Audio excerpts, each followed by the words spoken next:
Welkom by die Leeumoed Potgooi. Ek is Josef Oosthuizen en saam met my vandag is weer Dani Malan. Ons gesels oor 'n redelike bedreiging, 'n moontlike bedreiging in die vorm van die CRL komitee. Miskien kan ons hiermee begin, net so vinnig. Dani, wie is die CRL en wat is die moontlike bedreiging? Ja, so die CRL staan vir die Commission for the Promotion of and Protection of the Rights of Cultural, as jy sê, Religious and Linguistic Communities. So, daar's cultural, sê, religious, R, en linguistic, L, communities.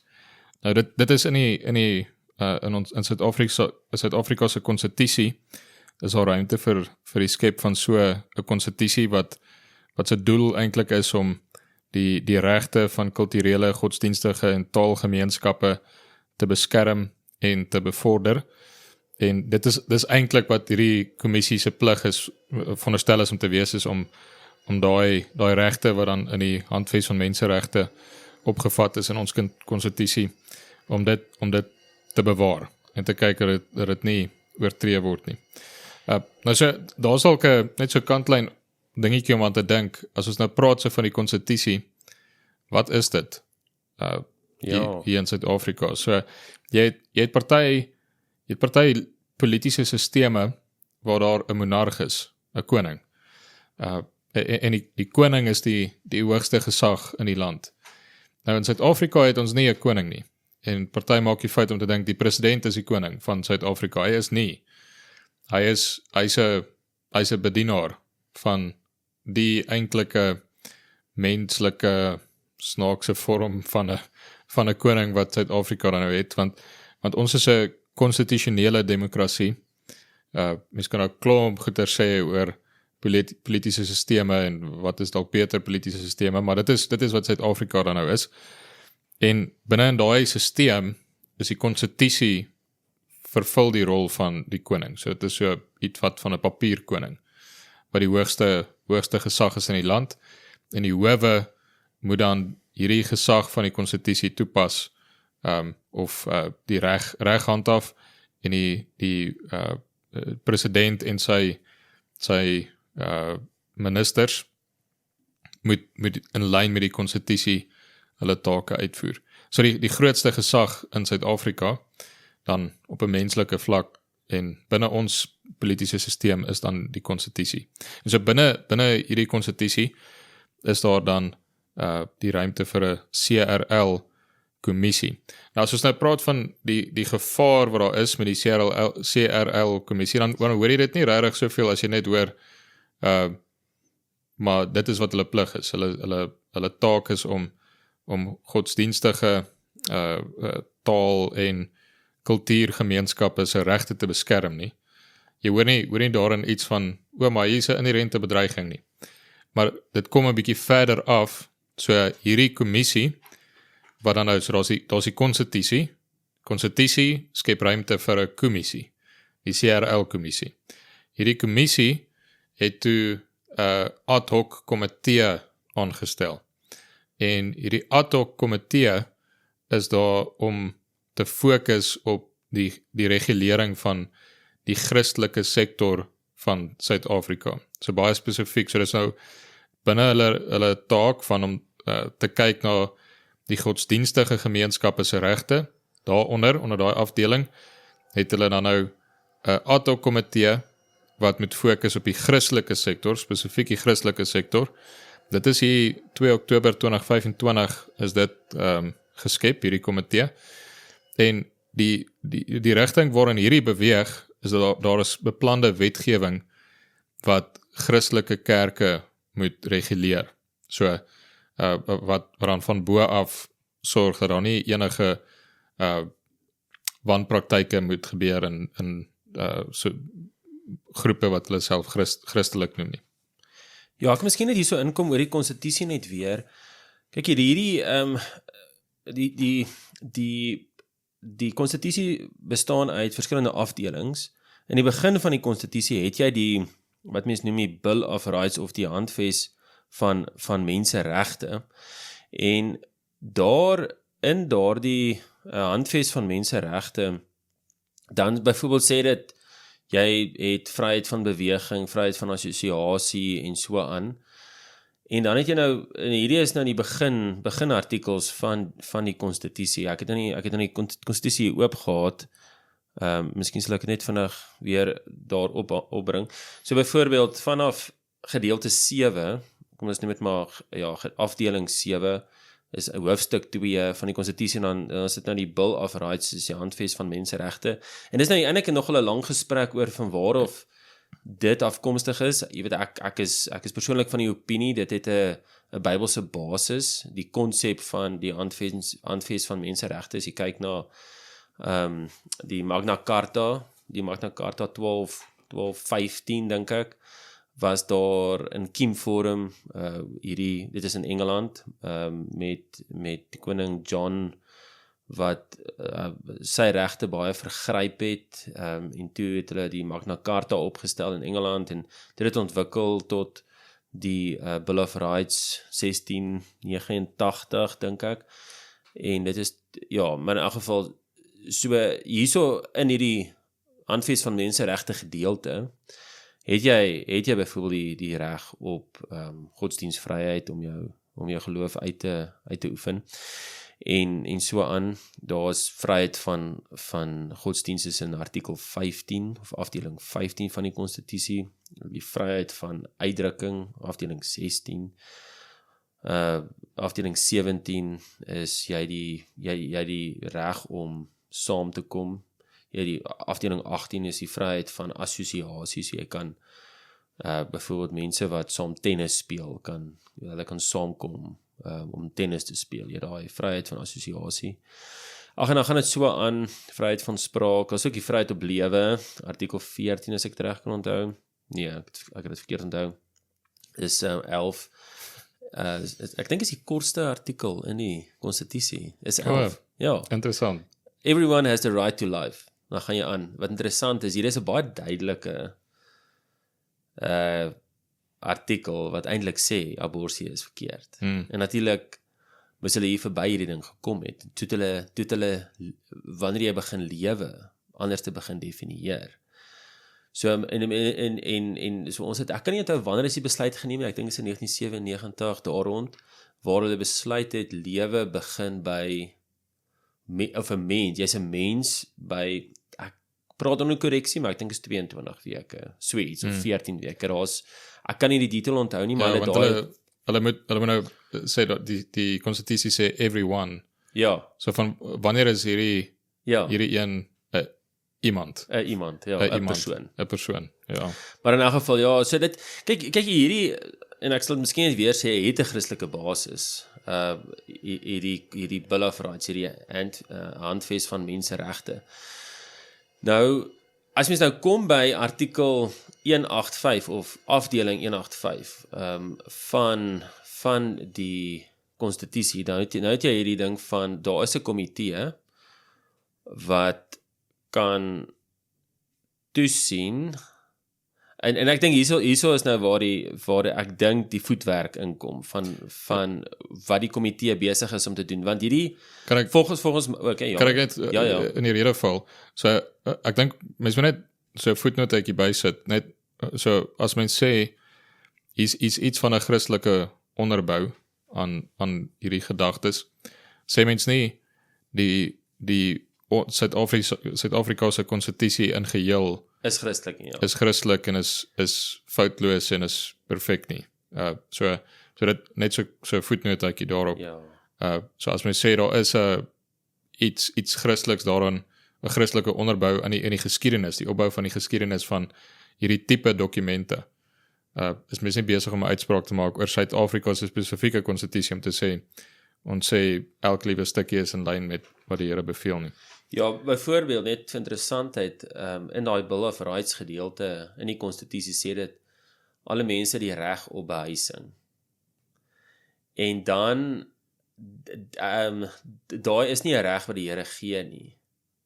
So dit het nie 'n Christelike basis nie. En dit is verseker nie die regeringstaak om behuising dan te verseker vir mense nie. Goed, dis nou maar my mening, daar is mense wat verskil met daai mening, maar dit is ook dan maar deel van die gesprek, dat ons hieroor dink.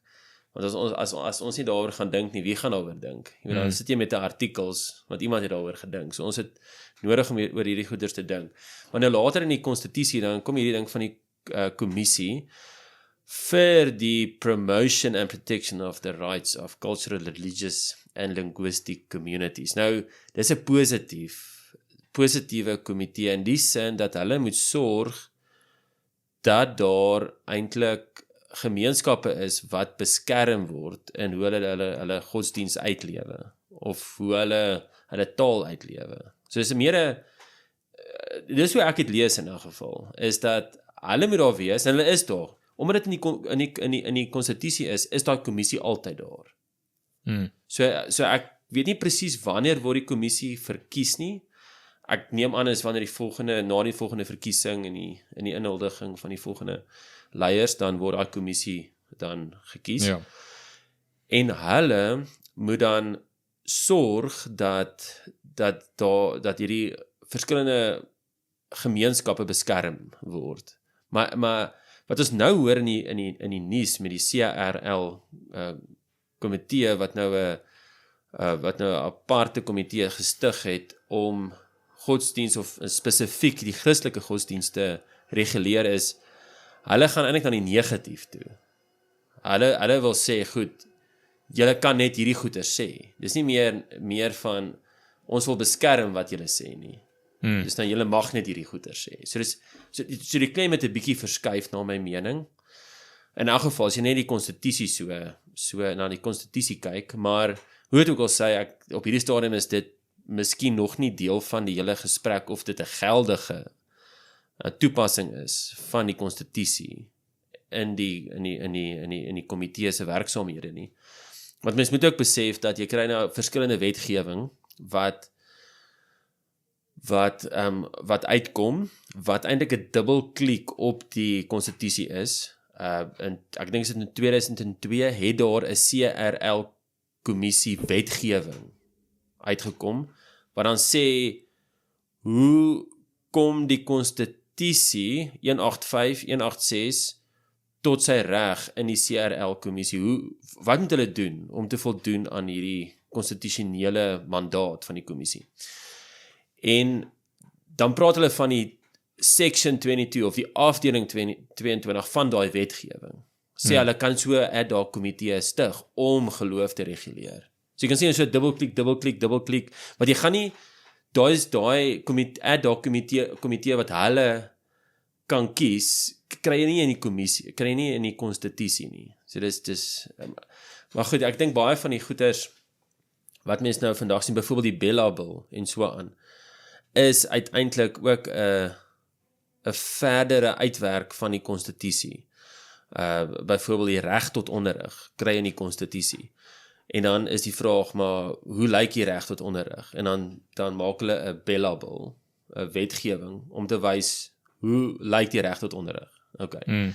Maar goed, so dit is maar breedweg die konstitusionele ding van die CRL, en jy het nou geraak aan die bedreigings. Wil jy miskien daarop... Daar kan ek net ietsie sê oor wat jy, ek dink is nodig om net dit mooi duidelik te maak, wat jy genoem het van 'n positiewe inval op hierdie die uitvoering van hulle take, en 'n negatiewe ding. So brei dalk net weer daarop uit, wat beteken die positiewe, wat beteken die negatiewe. Jy het dit eintlik al gesê, maar ek dink dit is so belangrik, dis nodig om dit net te herhaal en duidelik te maak.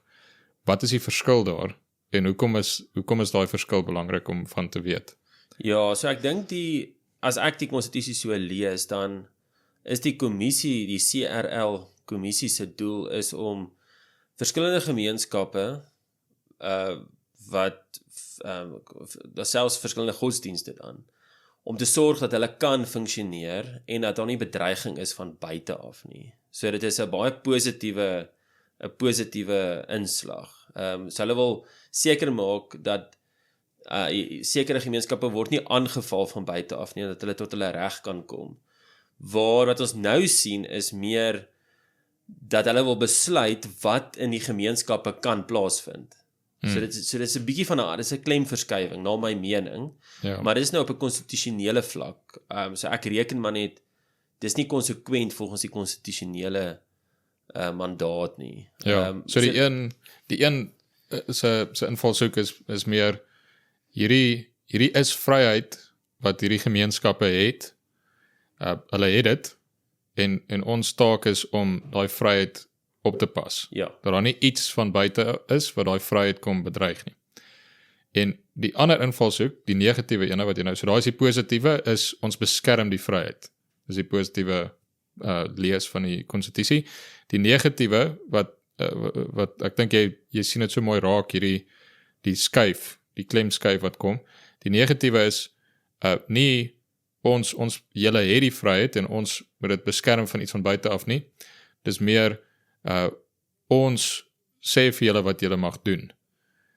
So daar kom 'n inherente inperking in daai vryheid. So daar's by die ander ene is die eerste een is julle het hierdie ruimte en ons gaan so half 'n skuld wees om julle om te kyk te sorg dat julle ruimte behou. Want dit is iets wat julle het. Dit is nie iets wat ons vir julle gee nie. Julle hoef nie by ons toestemming te vra om dit te kry nie. Julle het dit en ons taak is om iemand wat daai vryheid van julle wil wegvat, moet ons keer. Ons moet keer dat ander mense dit nie kom indring en die vryheid wegvat nie. Maar nou die negatiewe is in 'n sin is dit dan presies besig om daai te doen. So hulle raak dan die bedreiging. Die wat sê maar ons gaan inkom en die vryheid wegvat as julle nie doen wat ons sê nie. Ja, dis die ding. En daar's die gevaar dan nou, is daai klemskuif wat kom weg van hierdie is vryheid wat julle het wat ons moet beskerm teenoor julle moet by ons toestemming kry om hierdie dinge te mag doen.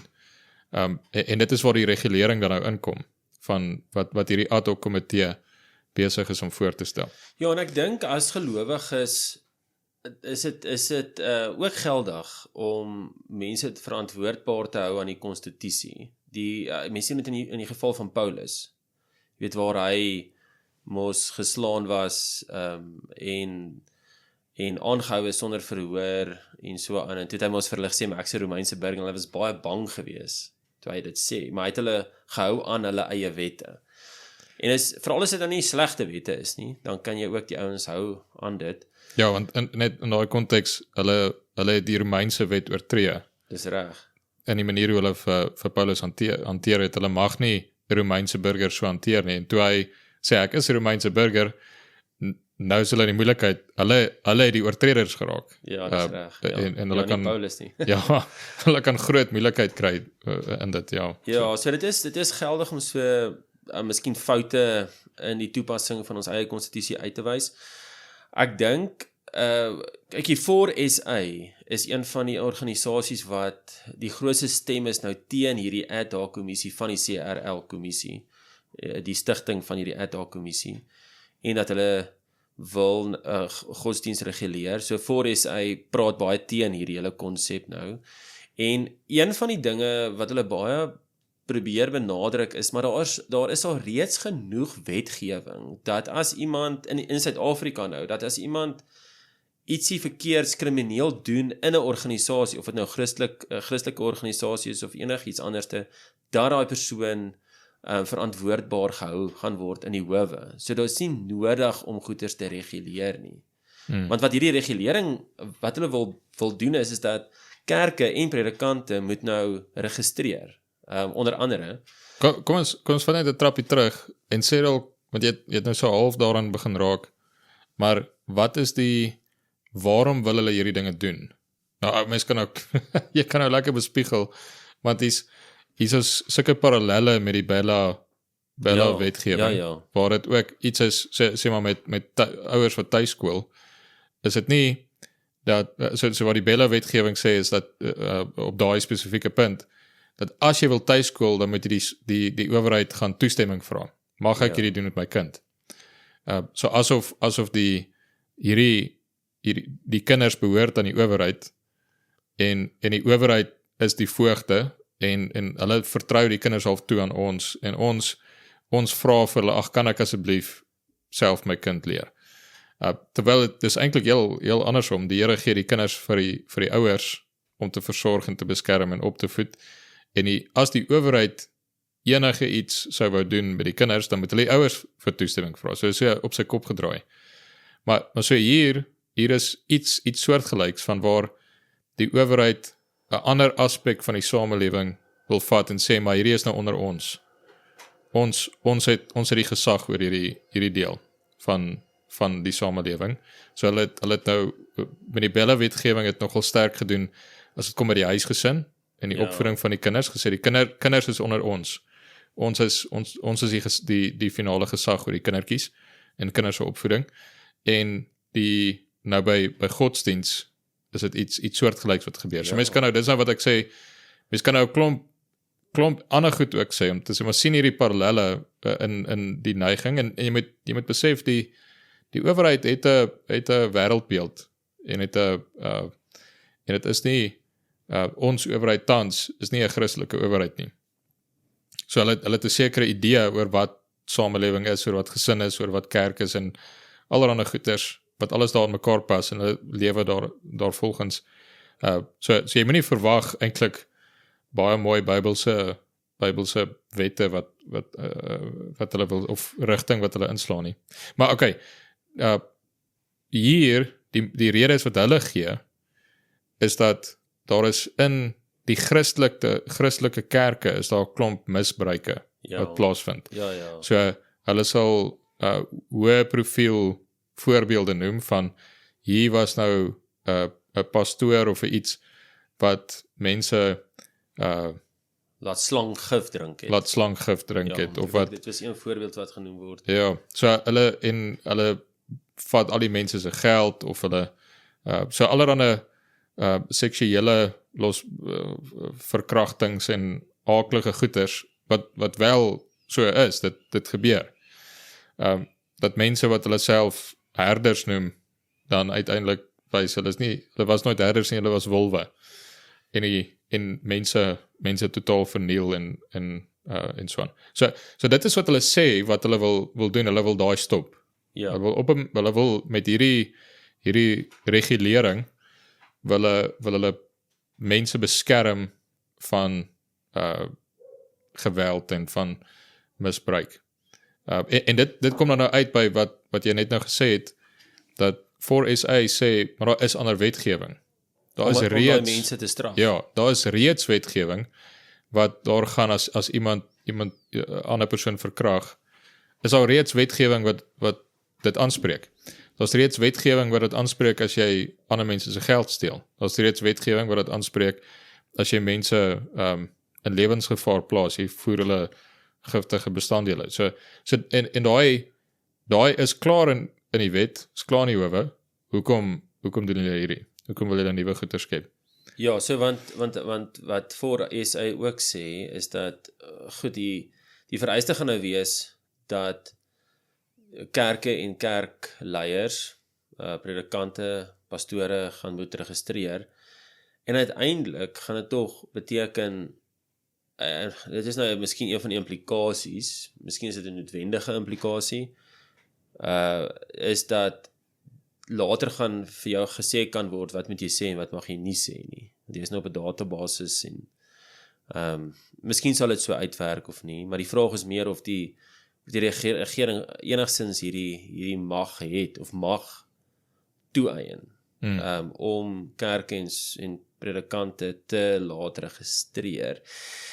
Goed, ek dink ons gaan in 'n baie groter gesprek dan oor wat is die magsfeer van die regering in terme van jy weet, het er enige sê in kerke, mag hulle enige sê in godsdienste, moet hulle enige sê in godsdienste.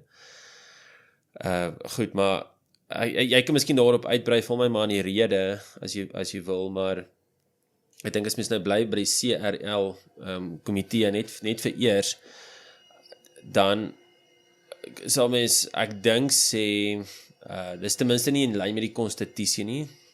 Goed, dis nou maar my mening. En dis die een ding, maar die ander ding is ook daarop kan ek wel sê, daar is 'n hofsaak ingedien of 'n saak ingedien by die howe om juist dit te argumenteer. Nou, ek het nou nie die argumente gesien nie, maar daar is groepe.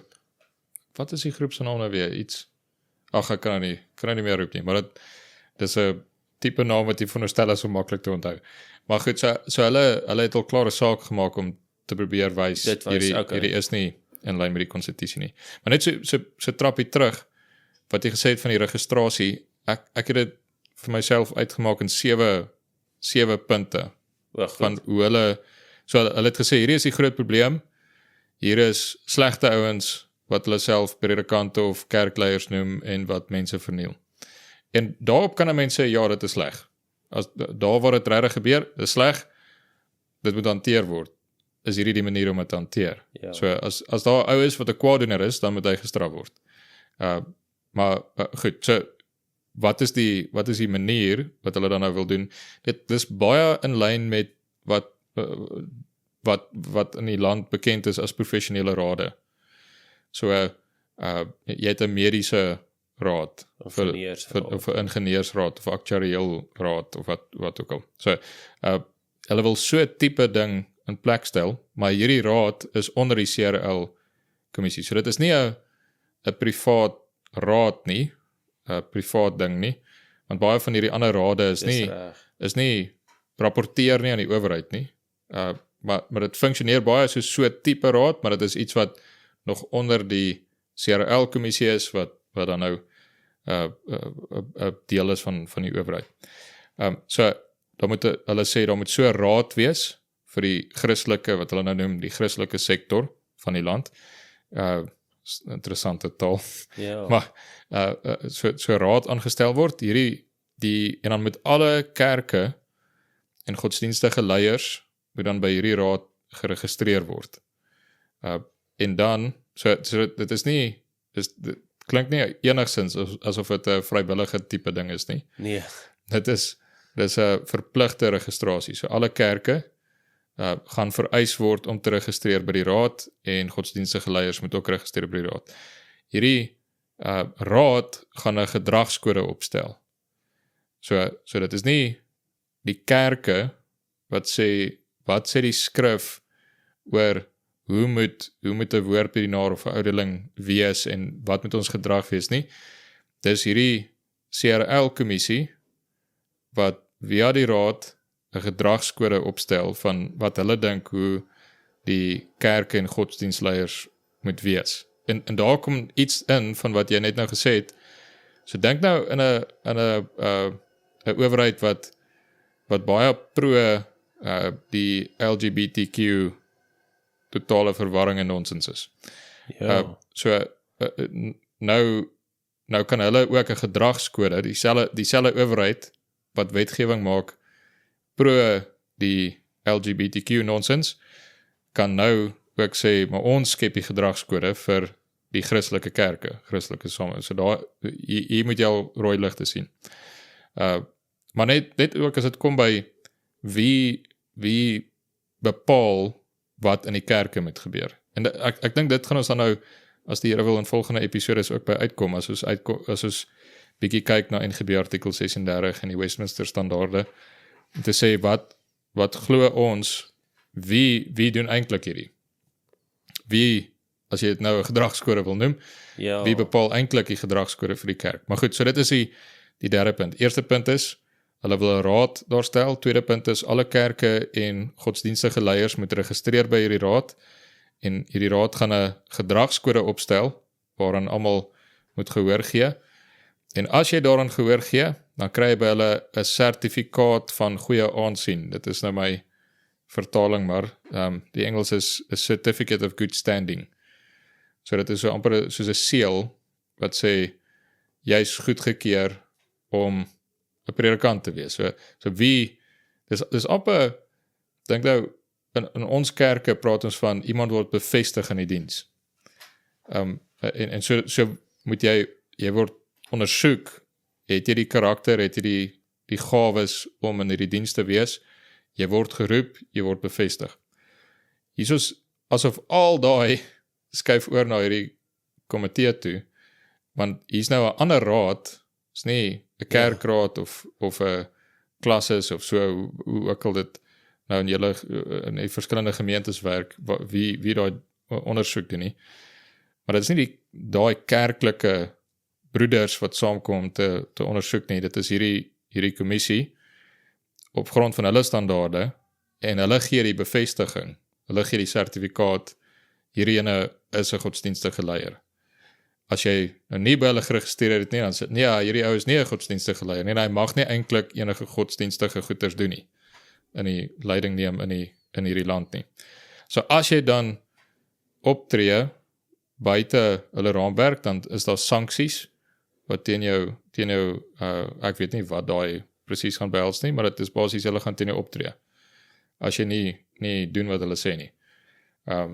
So dit sal waarskynlik aanvanklik sal daar boetes wees, waarskuwingsboetes, en dan later kan daar waarskynlik ook dan 'n vorm van tronkstraf kom as jy dan nou net sê, wel, ek gaan nie doen wat jy sê nie. En so dit is daai eerste een is die raad, tweede een is die registrasie van kerke, derde een is die registrasie van godsdienstige leiers, vierde een is die gedragskode, vyfde een is die sertifikaat van goeie aansien, sesde een is die sanksies, die sewende een is hierdie word wetgewing. Ja. En dit is nie, ons beweeg daarna toe om net mense aan te moedig om hierdie deel te word van hierdie poging vir aanspreeklikheid en om mense te beskerm nie. Hierdie word wetgewing, dit is wat hulle wil voorstel, dat die goedgekeurde wetgewing van Suid-Afrika word. So dan, as jy nie jou hieraan steur nie, dan het jy die wet oortree, en dan hanteer hulle jou asof jy 'n kwaaddoener is. So hier sien nou die interessante ding, as ons nou nog gaan praat oor wat is die werk van die owerheid. Die owerheid, deel van die werk van die owerheid is om die kwaaddoeners te straf en die goeddoeners te beskerm. En hier is dit dan nou, gaan dit daarop uitkom, dat hulle gaan omdraai. Hulle gaan mense wat goed doen, wat die woord van die Here verkondig, en wat hulle nie steur aan hierdie nonsens nie, gaan hulle bestempel as 'n kwaaddoener.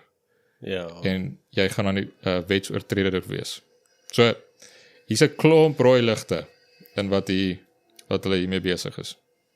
'n klomp rooi ligte. Nou ek het dit so vroeër genoem, 4SA is nou die organisasie wat ek dink baie goed verwoord op die stadium wat die probleem is, en mense kan daar ook 'n ding invul. Ek weet daai is nie deur South Africa of deur SA, jy kan daar kommentaar lewer op hierdie voorgestelde wetgewing of voorgestelde ad hoc komitees, bedrywighede, en maar 4SA is 'n goeie platform na toe te gaan, en daar sal mens ook sien, daar is geleentheid vir publieke betrokkenheid teen hierdie voorgestelde CRL komitee bedrywighede, en dit is 14 tot 18 September in Gauteng. Nou, hulle het nog nie die datum, lyk my bevestig in die plek nie, maar die presiese datum in elk geval nie, maar dit lyk of dit so tussen 14 en 18 September gaan wees, en dan kan mens gaan na so 'n publieke verhoor,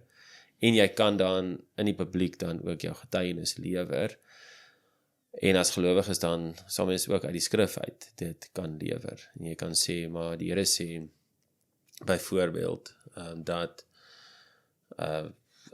die staat is nie die ene wat predikante kan roep nie, dit is, of kan goedkeur nie, dit moet by 'n kerk, dit moet 'n kerklike ding wees. Ons sulke argumente kan mens voer, en ek dink, hopelik sal mens in die volgende paar geleenthede, as die Here wil, dan kan ons bietjie meer oor die probleme gesels, maar ook wat die skrif leer, oor die verhouding tussen die kerk en die staat, en waar mag die staat en moet die staat die regering inmeng? Wat is kwaaddoeners? Hoe definieer mens kwaaddoeners? Van Romeine 13 vers 4 sê tog, die regering, wat 'n diensknegt is van die Here, moet kwaaddoeners straf. Maar jy kan nie net lukraak omgaan en self bepaal wat is kwaaddoeners nie. Gewe die teksvers waarin dit nou voorkom, Romeine 13 vers 4, dan moet mens tog vra, jy weet, hoe bepaal die Here, wat is kwaaddoeners? Jy weet, jy moet gaan kyk na die skrif, wat is kwaaddoeners, en Wie en ja, hoe moet hulle geïdentifiseer word of ja, wat so kwaad is dit en dan ja, wat moet die regering doen met kwaaddoeners? Wat se straf moet daar wees? Mens kan selfs daaroor gesels. Goed, is daar nog ietsie wat jy wil byvoeg in hierdie episode? Ja, net vinnig oor daai datums, so daar's vir die wat in ander provinsies is, daar's datums vir die verskillende provinsies en ek het nou vroeër vandag gaan kyk na die datums, maar ek kan dit nou nie vinnig geroep nie, maar daar's party wat regtig nou om die draai is. So ons neem hierdie nou op 23 Julie en ek dink daar's ene wat selfs in Julie is. As jy dalk vind jy dit nou terwyl ek praat. So Daar's 22 tot 26 Junie is in KwaZulu-Natal, 13 tot 17 Julie is Oos-Kaap en dan is daar die 17de tot die 21ste Augustus is die Wes-Kaap en dan is 14 tot 18 September Gauteng. So daar's elke maand behalwe Desember is daar so 'n publieke verhoor. Ja. So, maar dit is eintlik vreemd dat mense nie weet waar dit is. En daai het klaar plaasgevind. Ja. Junie en Julie is, maar okay. So as jy, ek dink as jy wil dit by hierdie verhore gaan praat, dan kan jy dalk maar by voor SA hoor waar dit is. Seker hulle sal vir jou vinnig sê. Maar dalk ook net normaalweg by hierdie tipe goeters, jy kan nie net opstaan en 'n lang toespraak lewer nie. Jy gaan nogal 'n beperkte hoeveelheid tyd hê. Ja, miskien gaan jy nie eens 'n geleentheid kry. Ja, so en ek dink in die verlede is dit ook dat jy moet dit uitskryf. So jy moet dit is dit nie so nie? Dit hang af, as jy nie 'n geleentheid kry om te praat, dan kan jy dit uitskryf en inhandig. Okay, so dit is nuttig as jy wil voorberei om te gaan, skryf dit uit. Onthou dit moet redelik kort wees, anders gaan jy nie hulle gaan jou stil maak op 'n sekere tydperk. So vind maar net uit wat daai voorbereiding ook behels. Ek dink is 5 minute gewoonlik. Ja. Wat interessant is in voor SA se kommunikasie, dan is daar 'n skakel na section 22 committee.co.za events. En daar sien mens nou waar hierdie konsultasies of wat ook al is. En in KwaZulu-Natal was dit by Garden Court Marine Parade en dit was elke dag 9:00 tot 5:00 22 tot 26 Junie. Die Gauteng ene is nog nie bekendgestel nie. Die Wes-Kaap ook nie, die Oos-Kaap wat nou was, Oos-London was by Mthatha, Queenstown en ek weet nie presies wat is die ligging nie, maar die presiese ligging nie, maar ek sien nie eintlik hierso 'n presiese ligging wat in die Oos-Kaap was nie, maar ek dink die beste plek is maar eintlik om na voor SA toe te gaan. Maar ek reken die Gauteng ene gaan nie amper die belangrikste ene wees met die grootste opkoms. Ja, so die webtuiste waarop Josef al hierdie goed nou kry is voor SA, so forsa.org.za. So as jy nou daai goed wil. En ons allerhande oulike goedjies wat hulle daar by sit, soos ook 'n template vir as jy nou ietsie wil skryf, dan kan jy daar gaan loer. Ja, so dit is nou die manier hoe mens kan jou stem lig teen hierdie voorgestelde pogings van die regering om die Christelike godsdienst in 'n geval te reguleer. Natuurlik, ons eerste stap sal wees om te bid dat die rebelse regerders met rebelse wetgewing, dat hulle planne sal misluk. En as jy nou mooi daaroor dink, moet ons betrokke wees by politiek as gelowiges, dan is die antwoord altyd ja. Net deur te bid is jy betrokke by politiek. Teken nie noodwendig jy moet 'n regerder word of jy moet nou gaan optogte hou nie, om te bid. 1 Timoteus 2, daar in die begin, dan sê dit ons moet juist bid vir die regering, en ons moet dit doen, en so betrokke wees by politiek, en die Here werk ook deur gebed. So dit sal eintlik die eerste stap wees, om in die huisgodsdienste privaat gebeure, in die kerke te bid, vir bekering, vir goeie wetgewing en dat slegte wetgewing pogings vernietig sal word. En dan ouens soos 4S uit ondersteun. Mense gaan nie noodwendig met alles saamstem wat hulle glo as individue nie. Maar as daar 'n veldtog is waarmee mense redelik saamstem, dan hoekom kan mens nie dit ondersteun nie en dan kan jy op daai manier ook eintlik getuig van jou geloof. Ja. Ja, dalk kan ek vir ons Psalm 2 lees om jou af te sluit. En ek dink baie keer as mense kyk na al hierdie woelinge in die land se politiek, maar ook internasionaal, dan kan jy maklik perspektief verloor van wie regeer regtig. En Psalm 2 sê dit so mooi. Dan staan daar: waarom woel die nasies en bedink die volke nietige dinge? Die konings van die aarde staan gereed en die vorste hou saam raad teen die Here en teen sy gesalfde en sê: laat ons hulle bande stukkend trek en hulle toue van ons afwerp. Hy wat in die hemel woon lag, die Here spot met hulle. Dan sal hy hulle aanspreek in sy toorn en in sy grimmigheid sal hy hulle verskrik. Ek tog het my koning gesalf oor Sion, my heilige berg. Ek wil vertel van die besluit. Die Here het aan my gesê: U is my seun. Vandag het ek self u gegenereer.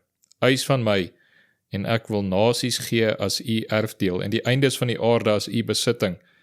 U sal hulle verpletter met 'n uisterstaf, u sal hulle stukkend slaan soos 'n erdepot. Wees dan nou verstandig oor konings en laat julle waarsku oor regters van die aarde. Dien die Here met vrees en juig met bewing. Kus die seun dat hy nie toornig word en julle op die weg vergaan nie, want gou kan sy toorn ontvlam. Welgeluksalig is almal wat by hom skuil. Ons hoor hier oor hy vers 8, hoe die Vader vir die Seun sê: eis van my en ek wil nasies gee as u erfdeel en die eindes van die aarde as u besitting. En om te dink, dis wat Christus doen. Hy vaar op in die hemel en hy eis, sê: gee vir my al die nasies en die eindes van die aarde. En dit sluit ook in die nasies van Suid-Afrika, en Suid-Afrika is ook deel van die uiteindes van die aarde. So ook hierdie plek en al die volke wat u is wat Christus opeis. Amen, goed. Maar dankie Dani, dan as Here wil, dan gesels ons volgende keer verder oor hierdie onderwerp.